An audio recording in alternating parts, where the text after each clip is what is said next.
Hello and welcome to Libby Kirk and myself, Cameron Trevina's podcast about question 7. Looking back at your preliminary task, what do you feel you have learnt in the progression from it to the final product? I have learned a contrast of new techniques and qualities from when I did my preliminary task. For example, we have learned how planning and organisation is essential. This enables you to ensure that you have everything in on time for the deadline. This is something that was lacking from the preliminary task as we didn't plan it in advance. It proved very beneficial in our final product as it helped us to stay organised. We have looked more in depth into the camera quality and found out one problem in our media product is filming the shower scene. This is quite clearly because some of the shots had to be underwater.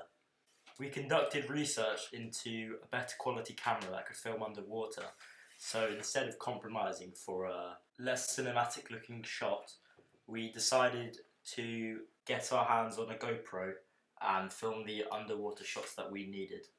This is something we didn't take into consideration when doing our preliminary task, as we just filmed the whole thing on an iPhone, and with the GoPro we had a much higher quality camera, so we believe the product is better.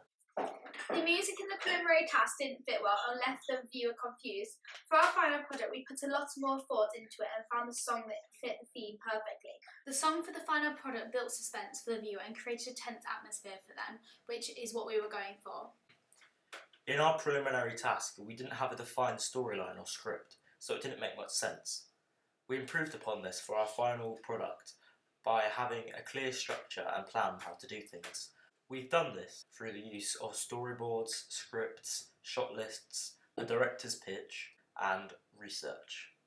We've also learned how to utilise applications like Adobe After Effects to create special transitions for the titles. This is an improvement from our preliminary task as it didn't have any titles and couldn't captivate them with visual effects. Our props in the preliminary task were very basic and consisted mainly of a laptop at desk.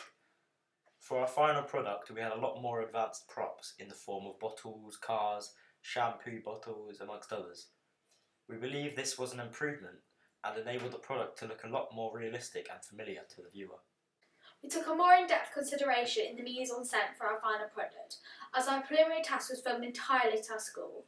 Our possibilities for different environments were very constricted and confined, whereas we had lots more creative freedom for the final product. An example of this is when we located a bar we could use and spooky woods that were accessible to us. Our scene locations didn't make much sense in the preliminary task, but in our final product we used the setting to our advantage and presented the girl's vulnerability in the shower, as she couldn't see or hear and was obviously naked. Also, in our final product, we used thefont.com to find unique and interesting fonts that would attract our target audience, whereas we had default fonts for our preliminary task that were quite dull.